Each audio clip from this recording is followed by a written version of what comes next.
When I saw the invitation in my mailbox, my first reaction wasn't anger. It was silence. That kind of hollow, breathless silence that fills your ears like the ocean. The envelope was a soft cream color, tied with a thin gold ribbon. I remember the smell of the paper, faintly floral, like the perfume she always wore. It was from Leela. Inside, in her looping handwriting, it read, "You have to come, Em. You've always been like a sister to me. I can't imagine celebrating without you." And beneath it, "Love, Leela, and Daniel." Daniel? I hadn't seen his name written next to mine in over 3 years. 3 years since the night we ended things with tears, pride, and too many unsaid words. 3 years since he told me he wasn't ready for marriage, that he needed to find himself. Apparently, he'd found himself in my best friend. Normal life set up. Before all this, my life was quiet, even simple. I taught art at a small community center downtown, kids mostly, and the occasional adult who wanted to paint sunsets or pottery. My apartment was small but warm, filled with books, mismatched cups, and the scent of vanilla candles. Leela and I had been friends since college. She was the bold one, the kind who lit up every room. She could make people laugh in seconds, charm her way into opportunities, and cry at sad commercials. We'd shared everything. Clothes, secrets, the same cheap bottle of red wine on too many nights. When I started dating Daniel, she was the first person I told. I still remember her face lighting up. "Finally, Em, someone who can handle your quiet." She was there for every milestone. The day he met my parents, the trip we took to the coast, even the night he said he loved me for the first time. Back then, I didn't notice how her eyes lingered on him when he spoke. I thought she was just happy for me.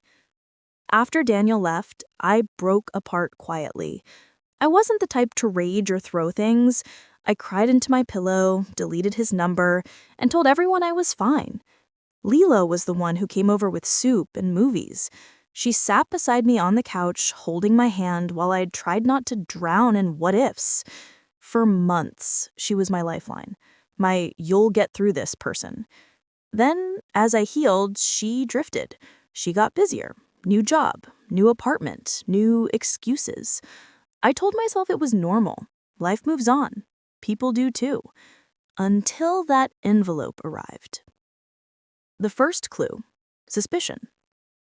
I didn't RSVP right away. The card sat on my counter for a week, half buried under bills and a coffee mug stain. Every time I looked at it, I felt something twist inside me. Not jealousy exactly, more like disbelief that the two people who once defined my world now defined each other's worlds.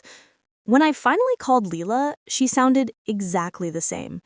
Bright, sweet, like no years had passed. "Em, I was hoping you'd call. Please tell me you're coming." I wasn't sure you'd want me there," I said softly. "Are you kidding? You're my best friend. Besides," she laughed, "you and Daniel ended things forever ago. There's no weirdness, right?" "Right," I murmured. "No weirdness." We chatted about the venue, the dress, the catering. I found myself nodding through the conversation like a stranger trying to play the part of an old friend. After we hung up, I sat there staring at my reflection in the dark window. I wondered when she had told him about me, if she told him before or after they started dating. I wondered what he said when she brought up my name. I thought about skipping it. No one would blame me, but something in me, pride, curiosity, or maybe the quiet need for closure, wouldn't let me stay away. So I went. The bridal shower was held at a cozy restaurant downtown, a place I used to go with both of them back when the world was simpler. The kind of place with dim lights, ivy along the brick walls, and soft jazz playing under the hum of conversation. Leela looked radiant when I arrived. Glowing skin, sparkling eyes, hair swept up in soft curls. She hugged me like nothing had ever happened. "Em, you came." I forced a smile. Of course, I wouldn't miss it. The room was full of her friends, laughter, champagne. She led me around, introducing me to people I barely remembered. I kept noticing the small details, her engagement ring catching the light, the bouquet of white roses on every table, and the way the other women whispered when I said my name. When Daniel's sister saw me, her expression faltered for just a second. Then she smiled too brightly. "Oh, Emily, didn't expect to see you here." That moment told me everything. Something wasn't right. Later that night, after most guests had left, Leela and I lingered by the dessert table. The staff had started clearing up, and the air smelled of frosting and roses. She poured us both a glass of champagne. "It means so much that you came," she said softly. "You've always been like family." I studied her face. There was something strained behind her smile. Guilt, maybe, or fear. "Leela, can I ask, when did you and—" Before I could finish, her phone buzzed. She glanced at it, then turned the screen down quickly. Something about the motion, too fast, too practiced, made my stomach tighten. "Sorry," she said lightly, "just wedding stuff." But she was nervous now, eyes darting toward the door. That's when I noticed her clutch sitting open on the table. Her phone screen lit up again, and for a split second, I saw Daniel's name, and under it a preview of the message, "She has no idea you told me everything." My breath caught. She saw my eyes flick toward it, and for a heartbeat, we both froze. She started, but I was already stepping back, my pulse thundering. I couldn't breathe. The walls felt too close, the laughter from another table too loud. I muttered something, an excuse about needing air, and left. Outside, the night was cool and still. I stood there on the sidewalk, gripping my purse, watching my reflection in the restaurant window. My best friend, my ex, and a secret they'd built together, one I wasn't supposed to see. And for the first time in years, I didn't cry. I just felt hollow. But hollow things have a way of echoing, and that echo was the beginning of everything that came next. I didn't sleep that night. I sat on my couch, the city lights spilling in through the blinds, replaying every memory like a film I couldn't turn off. Daniel's hand in mine during that winter concert. Leela's voice saying, "You deserve someone who really sees you."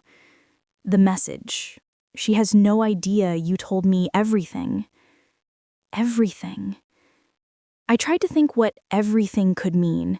My mind raced through the years, the stories I'd told Leela in confidence, the nights I'd cried into her shoulder, the secrets she'd sworn she'd never share.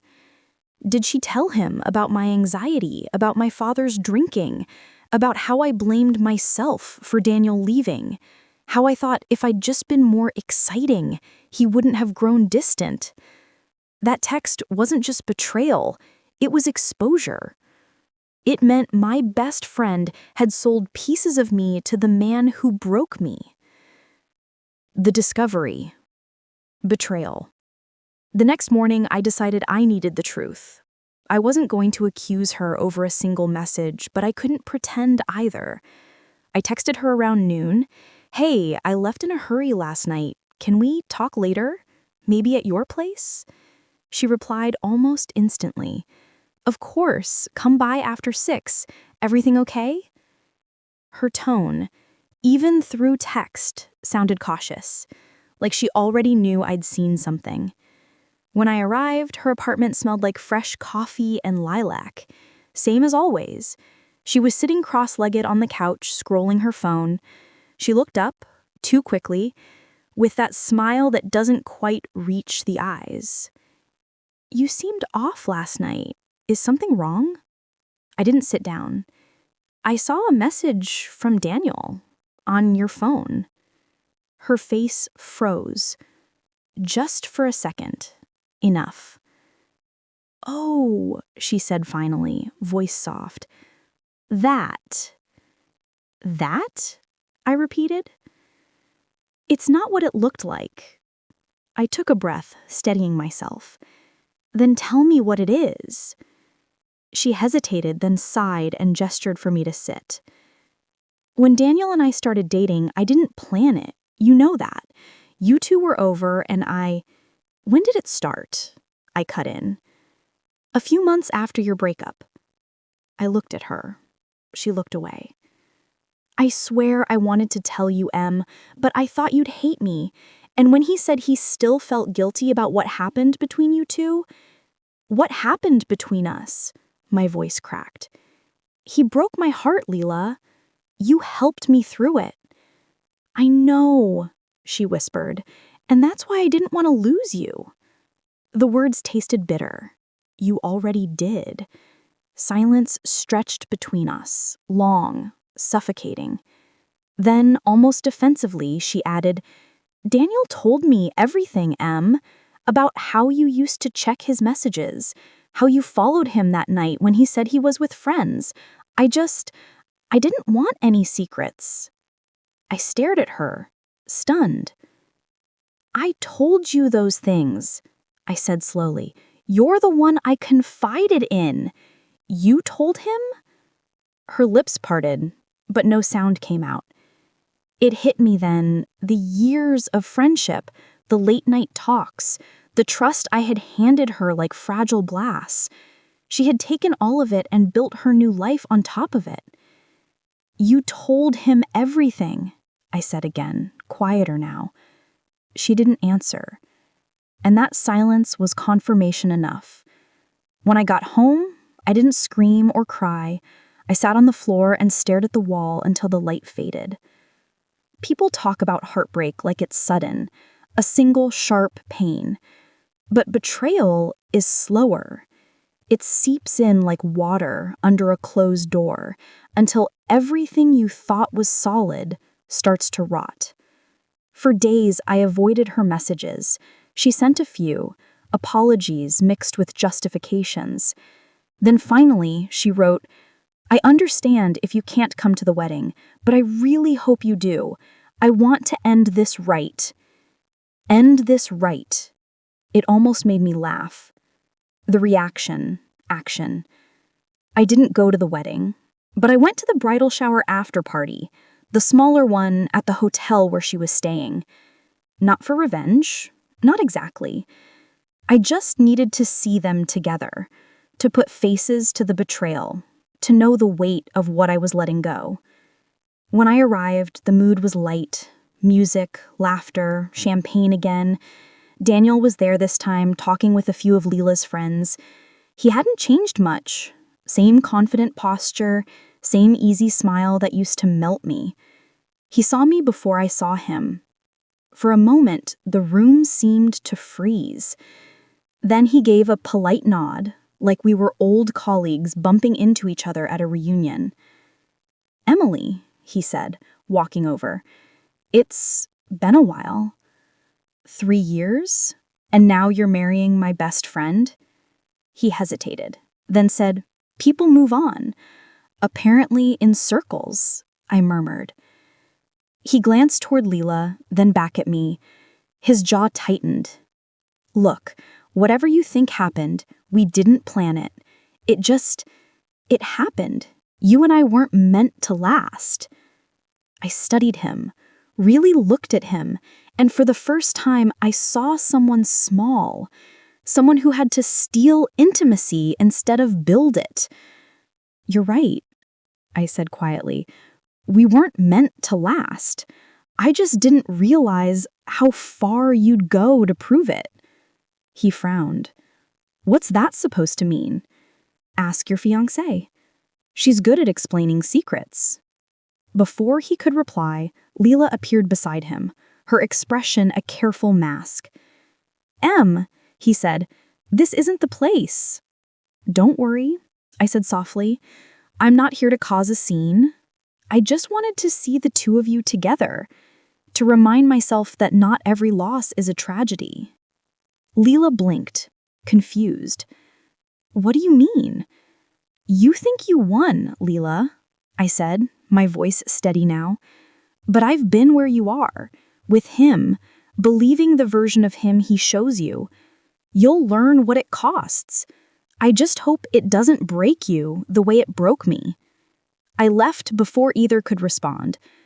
Out in the cool night, I exhaled for what felt like the first time in years.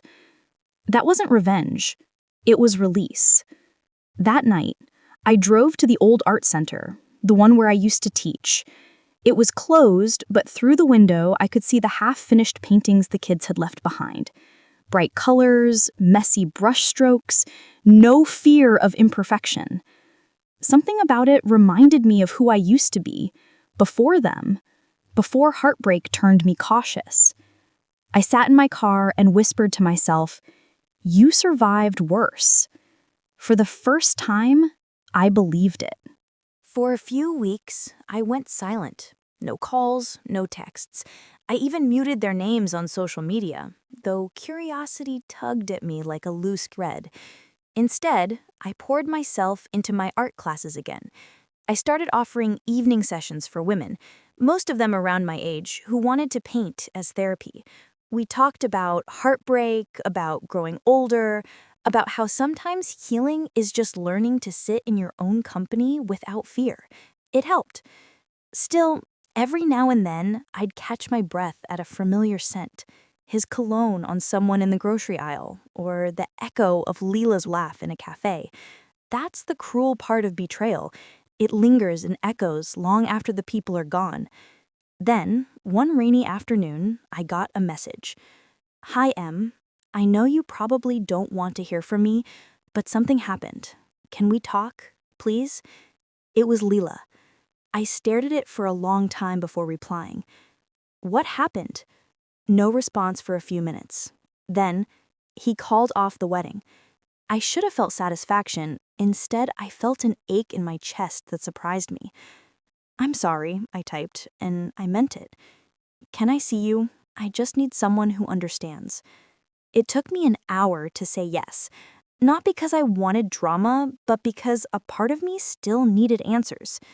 When she opened the door that evening, she looked nothing like the radiant bride from before.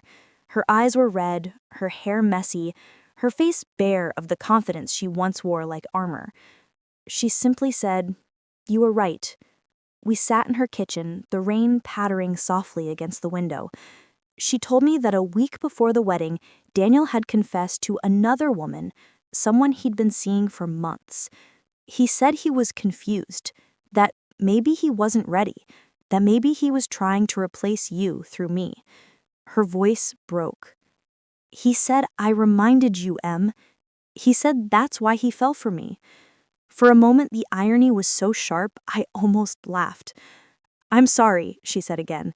"I don't have to forgive you. I thought if I had what you had, I'd finally be happy. But all I did was become you on your worst day." She began to cry then. Quiet, shaking sobs. I sat across from her, unsure of what to feel. A year ago, I might have wanted her to suffer. But sitting there, watching her unravel, I felt something different. Pity. Understanding. Maybe even compassion. "Leela," I said softly, "you made a mistake. A big one. But now you know what it feels like to be lied to by someone you trust. And that changes you." She nodded, tears streaking her face. "I wish I could take it back." "You can't. But you can start again." It wasn't forgiveness, not yet, but it was the closest thing to peace either of us had found in years. Over the next few months, we didn't become best friends again, but we talked sometimes. Short, careful conversations. She started therapy, changed jobs, and stopped posting her perfect life online. I could tell she was learning the same lesson I had, that truth isn't something you can fake, no matter how beautiful you dress it up. As for Daniel, he left town. No message, no closure, just gone. Someone said he'd moved to another city for work. I didn't ask where. And for once, I didn't need to know. The public consequence. It's strange how truth eventually finds its way into the open. A few months later, I was at the community center's charity event, an art auction. when I saw Daniel's sister again, the same one who looked so uncomfortable at that bridal shower. She approached me slowly. "Emily, I wanted to say I owe you an apology." "For what?" I blinked, surprised. "For pretending not to know. About them. About how it started. Daniel told me not to tell you, said you'd overreact. I thought it wasn't my place. But when everything fell apart, I realized how wrong that was." Her eyes softened. "You didn't deserve any of it." I didn't know what to say. "Thank you," I finally murmured. She nodded, then added, "He's a mess now, you know. Lost his job, drinking too much. Karma is real." I smiled faintly. Karma doesn't always come loud. Sometimes it just sits quietly and lets people live with themselves. She gave me a look, half admiration, half guilt, before drifting away. For the first time, I felt completely free of it all. The resolution, healing. Healing didn't come as a grand moment. It came in pieces, like morning sunlight sneaking through half-closed blinds. One day, I realized I hadn't thought about them in weeks.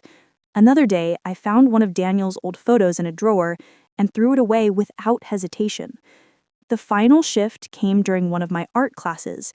A woman in her 40s, tearful after a divorce, said to me, "I don't think I'll ever trust anyone again." Without thinking, I told her, "You will, but the next time you'll trust yourself first." The room went quiet. Even I had to pause at my own words, because they were true, for her and for me. Trusting myself again had been the hardest part, but once I did, the rest followed.